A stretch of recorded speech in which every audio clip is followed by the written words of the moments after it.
Okay, so we're looking at this problem that is from number 103 on page 156, and the problem asks us to figure out what inequality goes with this graph.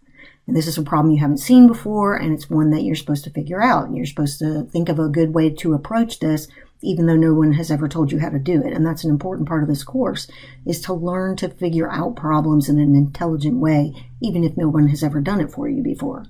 Okay, so let's look at maybe one way we could think about it. We could say, well, I know how to find the graph if I'm given the inequality.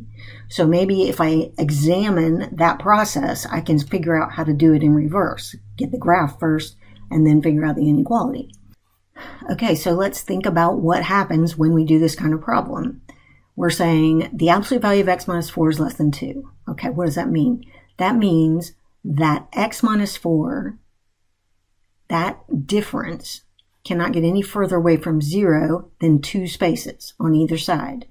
Another way, well, first of all, let's just do it that way, okay? So to do that, we say x minus 4 has to be less than 2 and x minus 4 has to be greater than negative 2. That's what it means for its absolute value to be less than 2. It can't get any further away, that difference can't get any further away from 0 than 2, which means that x is between 6 and 2. Greater than 2 and less than 6. All right, so we have this graph. All right, another way to think about this, when we have the absolute value of a difference like this, that means the distance between x and 4, or we could say the difference between x and 4,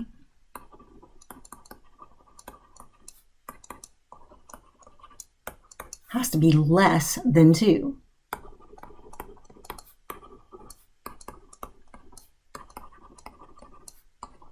Okay, so when we look at this graph, we see that 4 is right in the middle of the two endpoints.